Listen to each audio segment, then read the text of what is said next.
All right. Looks like we're live. If you have, by any chance, clicked on a previous live stream tonight, please forgive. Was having some crazy technical issues. I haven't done a lot of these, so I'm learning as I go here. But anyway, I think we're good now. Let's go ahead and just dive right in. So it's been 10 days since Super Typhoon Odette struck the Philippines, making landfall at least 9 times, triggering forced evacuations and leaving swaths of destruction in parts of all of the island groups across the Philippines. Hello and welcome to today's Monday, December 27th Daily Philippines News Report. If you're subscribed to our channel, then welcome back. But if not, please consider subscribing right now to stay up to date on interesting news that I follow here in the Philippines. And if you do find these reports informative, please click the like button. And so, by the way, this is a live stream, so feel free to chime in, make this a conversation. I started out making these news reports as a pre recorded video, but I'm finding that to be a little boring. I love bringing the news to you, but I like the idea of making it more interactive. So, let's get into it. Just as the holidays were looking up in the Philippines, due to the decrease in COVID cases, a devastating typhoon swiftly put hundreds of thousands of families in need of help. It has been since the night of, actually just a couple of hours before the typhoon hit, that I gave my last news report. Little did I know, even though I should have known, that we would be without power and internet for the next days. Boo hoo hoo, right? Well, thankfully, we were only without power for about 5 days. We do have a generator, and we were running that 24/7 during the day for the refrigerator and fans, and at night for the air conditioning in the bedroom, as well as charging phones and stuff like that. So, the internet service was a little longer to come back at about 7 days, and then we were just a couple of days before Christmas, so I decided to take a little hiatus from reporting the news and focused with the family, prepping for Christmas. And by the way, in the meantime, we completed the music video that we published a couple of days ago. Be sure and check that out. Hint, hint. All right, so I'll also add that we were really blessed in that we didn't experience any damage to us or our home. In fact, other than a few downed trees in the roadway around us, there was minimal damage. I'm going to start a video right here. This was us. Here we go. This was us the morning of. Yeah, so you see the rolling video behind me. This was early the morning after the storm passed through. While we were barely affected, you can see that our city sustained, or you'll be able to see as we chat here, you'll be able to see that our city sustained a good bit of damage. But even so, there are other areas of the Philippines that were absolutely devastated. The death toll of Super Typhoon Odette, the international name Ray, is now at 389, and this was reported just a couple of hours ago. The National Disaster Risk Reduction and Management Council is the source of that information. This also comes as 64 remain missing, while 1,100 or 1,146 have been listed as injured by the effects of Odette, considered to be the strongest typhoon that hit the Philippines this year.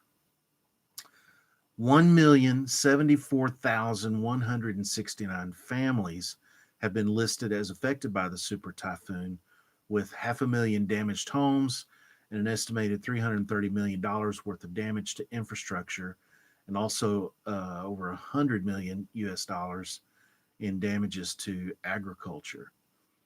As of now, there are an estimated 571,000 displaced people, with 315,000 still seeking shelter in 1,200 evacuation centers, with the remaining 256,000 being served outside of the evacuation centers. Power has been restored in 154 cities, municipalities, while only 115 have had telecommunications fully restored.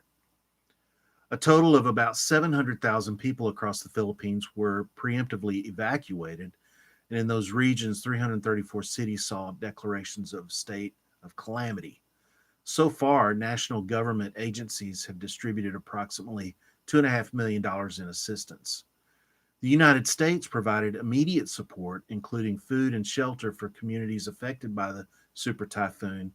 And the U.S. is consistently working alongside our friends here and partners here to provide emergency supplies, recovery assistance. In addition, South Korea, Ireland, Canada, Australia, Hungary, the United Kingdom, New Zealand, Japan, China, Israel, and the European Union have also pledged monetary and in kind donations to Typhoon Odette stricken provinces. Oh, I see Niall Jory Raphael Alforque has joined us. Hello, young man. I believe he's one of my daughter's schoolmates. Uh, yeah, so just looking at this video for a second behind me, we struck out in the car and just drove around the city. Kind of went to through some of our uh, normal run areas that where we shop and things like that, and was just looking at what damage has been done. So, um, right there, that's construction. There's going to be things that don't look necessarily that bad, and then there's going to be other areas that were definitely much worse off.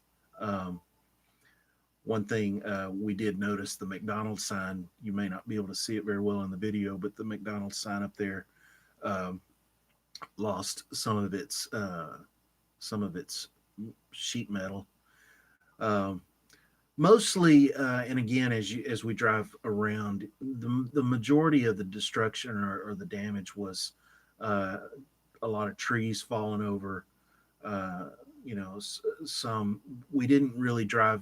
Of course, we can't drive the car into some of the dirt villages, but we didn't really see uh, what the um, what the housing looked like in some of the villages, especially those closer to the coast. Now we did drive along the coast here in a little while.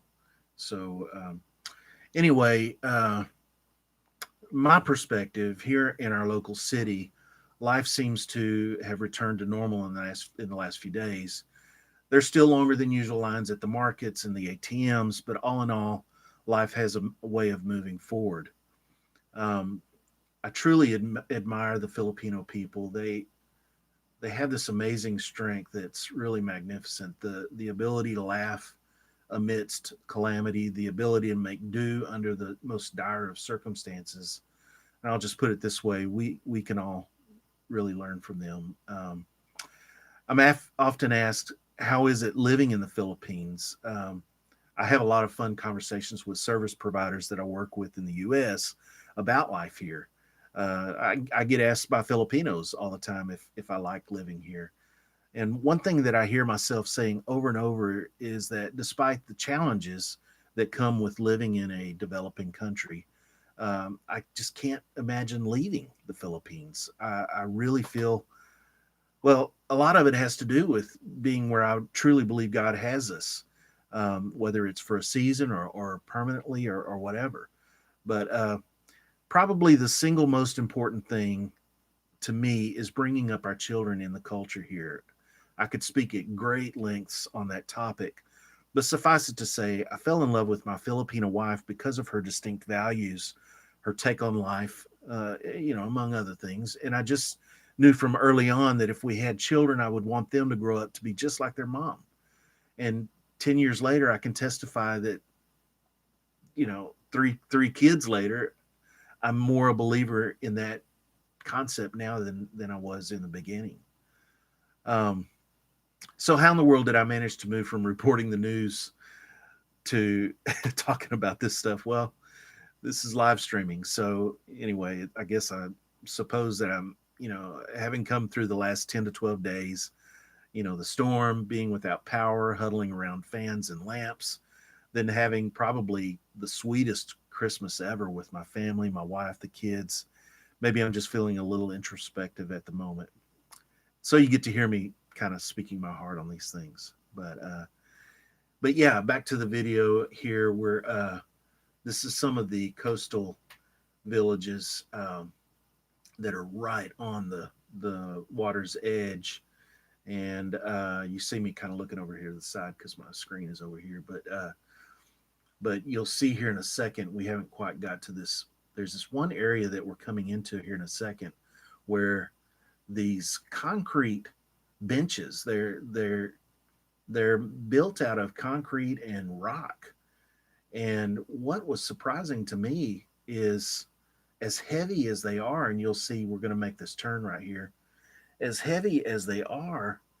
See, there's one of the benches right there. They're moving it back. Now these that on the left here are in their proper place, but look up here. Those that was blown by the wind from the typhoon. How in the world? Because again, those are made out of rock and concrete. Now they may not be attached to the asphalt, but how in the world did the wind move those things? I mean, they're not lightweight.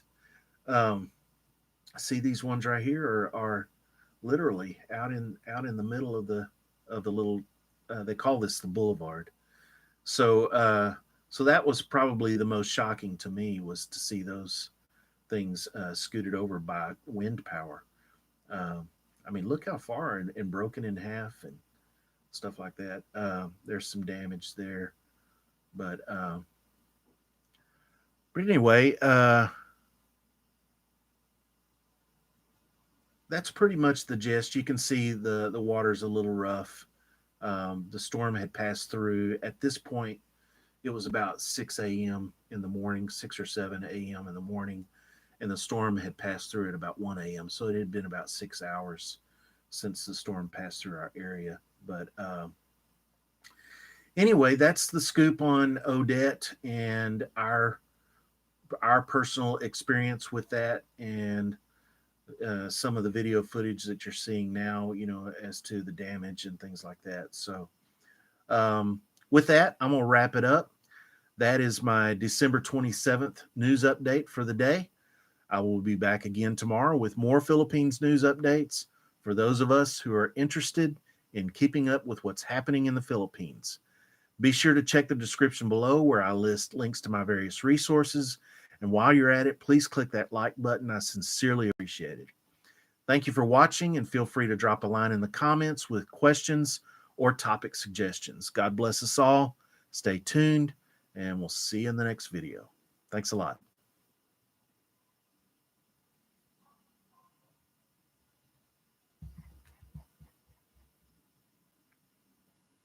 Good night, Mr. Nile.